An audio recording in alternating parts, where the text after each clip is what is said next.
بستی کے برباد ہونے کی پہلی وجہ، جب نمازیں ضائع کی جائے گی تو بستی برباد ہوگی۔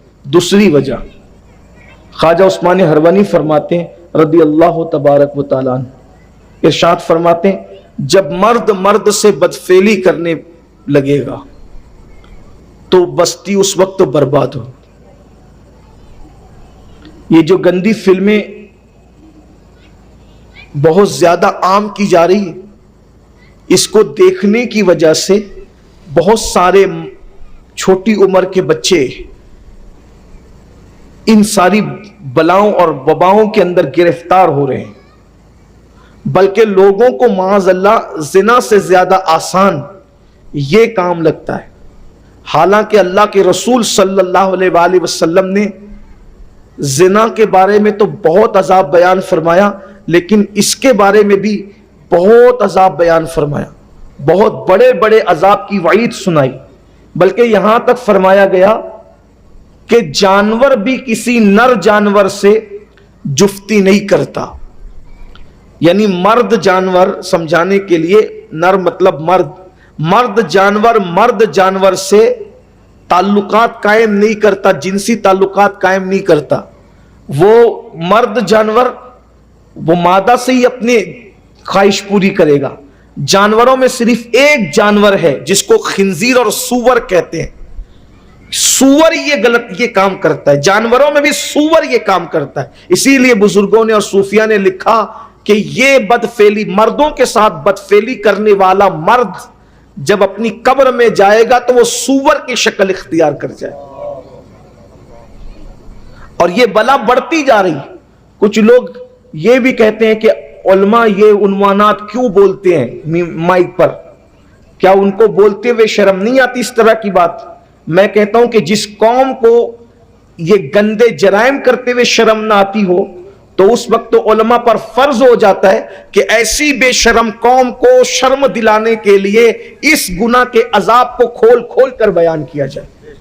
اس لیے کہ جب قوم اتنی بے شرم ہو جائے کہ وہ اتنے گندے کام کرنے لگے تو پھر ان کو عذاب سے نہ ڈرائیں گے تو پھر کیا کریں؟ آپ غور تو کریں، اس بلا کے اندر 16-15 سال کے جوان سے لے کر کے 80 سال تک کا بڈھا بھی گرفتار نظر آ رہا ہے، الا ماشاءاللہ، اللہ جس کو بچا لے۔ یہ سب گندگی، فلموں کی گندگی کی نحوست ہے۔ کیا عرب کیا عجم معلومات نے، یہ گناہ تیزی سے بڑھتا جا رہا ہے۔ اور خواجہ عثمان ہروانی نے اپنے دور میں تقریباً آج سے 900 سال پہلے حدیث پاک کے حوالے سے فرمایا کہ تباہ ہوں گے، ممالک تباہ ہوں گے، ممالک برباد ہوں گے۔ اور یہ بات بھی آپ سن لیں، اللہ کرے کہ جو اس برائی میں مبتلا ہے خدا ان کانوں تک یہ آواز پہنچا دے۔ اللہ کے رسول صلی اللہ علیہ وآلہ وسلم فرماتے ہیں جب مرد کسی مرد کے ساتھ بدفعلی کی طرف بڑھتا ہے تو اللہ کا عرش کانپ جاتا ہے اور قریب ہوتا ہے کہ آسمان ٹوٹ کر لوگوں پر گر جائے، اسی وقت دنیا ختم ہو جائے۔ یعنی جب کوئی صرف ایک بندہ بھی کسی مرد کے ساتھ بدکاری کی طرف بڑھتا ہے تو آسمان ٹوٹ کر زمین کی طرف آنا چاہتا ہے، اس وقت اللہ کے معصوم فرشتے عرش کے کنارے کو پکڑ کر قل ہو اللہ شریف کی تلاوت کرنے لگتے ہیں، اور وہ قل ہو اللہ شریف کی تلاوت جو وہ فرشتے کرتے ہیں تو اس کی وجہ سے اللہ کا غضب ٹھنڈا ہو جاتا ہے۔ قل ہو اللہ شریف کی تلاوت کی برکت ہے کہ وہ آسمان ٹوٹ کر لوگوں پہ گرتا نہیں، اگر وہ یہ نہ کرے تو آسمان ٹوٹ کر لوگوں پر گر جائے، لوگ برباد ہو جائیں۔ ایک حدیث پاک میں اللہ کے رسول علیہ السلام نے ارشاد فرمایا کہ کچھ فرشتے ایسے ہیں جن کو اللہ نے پرندوں کی شکل پر پیدا فرمایا۔ فرشتوں کی مختلف شکلیں بھی ہیں، تو کچھ فرشتے ایسے جن کی شکلیں پرندوں کی طرح ہے اور وہ چونچ والے ہیں، چونچ نما ان کی شکل ہے۔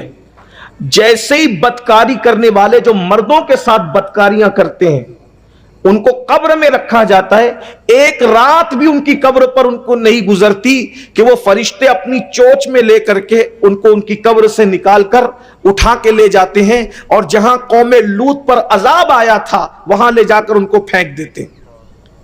کرناٹک میں مرے، مہاراشٹر میں مرے، آندرا میں مرے، کدھر بھی مرے، عرب میں مرے، عجم میں مرے، اگر وہ مردوں کے ساتھ غلط کام کرتا تھا، بدفعلی کرتا تھا، اپنی خواہشات کی تکمیل کرتا تھا، تو وہ ایک رات بھی اپنی قبر میں نہیں رہے گا، اس کو اٹھا کر قوم لوط سے ملا دیا جائے جہاں ہر دم لعنت برس رہی، اور وہ قیامت کے دن انہی کے ساتھ اٹھے گا، انہی کے ساتھ اس کا حشر بھی ہوگا۔ اللہ کی بارگاہ میں توبہ کریں وہ نوجوان، وہ لوگ جو اس بلا میں گرفتار ہیں۔ ایک وضاحت یہ بھی کی جائے کہ لوگ سمجھتے کہ وہ جو آخری درجہ بدکاری کا ہے نا مردوں کے ساتھ، وہی بدکاری ہے، بلکہ بزرگوں نے بہت وضاحت سے اپنی کتابوں میں لکھا کہ جو صرف مصافحہ اور معانقہ بھی گندی نیت سے کرتے ہیں وہ بھی انہی لوگوں میں سے۔ اسی پر بس نہیں فرمایا اگر وہ نظر سے بھی کسی کو گندی نیت سے دیکھتے ہیں تو وہ بھی انہی لوگوں میں سے، گندی نظر سے دیکھنا بھی۔ ایک بزرگ فرماتے ہیں میں حافظ قرآن تھا اور امام حسن بصری کی بارگاہ میں بیٹھا ہوا تھا، ایسے میں نے ایک نوجوان خوبصورت آیا، اس کو بد نظری سے دیکھا، غلط نظر سے، پاپ کی نظر سے دیکھا۔ امام حسن بصری نے کہا تو نے یہ کیا کیا؟ تیرے اس بد نگاہی کا وبال تجھے آ کر کے رہے گا۔ کہا میں انتظار کرتا رہا کہ آپ نے فرما دیا لیکن کچھ ہوا نہیں۔ 14 سال کے بعد میں حافظ قرآن تھا، 14 سال کے بعد پورا قرآن میں بھول گیا، صرف دیکھنے کی وجہ، بدنگاہی کی وجہ سے۔ مرد کو پاپ کی نظر سے دیکھے، حافظ قرآن تھا، اللہ نے اس کو قرآن بھلا دیا۔ یہ صرف دیکھنے کا وبال ہے۔ تو پھر ہاتھ سے ٹکرائے، اور پھر اس کے بعد جو آخری کے معاملات ہو، اللہ کی پناہ، 1000 بار اللہ کی پناہ، اللہ کی بارگاہ میں امان طلب کرو، اللہ کی پناہ طلب کرو، اس لیے کہ اللہ اگر گناہوں سے بچائے تبھی انسان بچ سکتا ہے۔ اگر اللہ رب العزت انسان کو اس کے حال پہ چھوڑ دے تو انسان کو گناہ سے کوئی نہیں بچا سکتا۔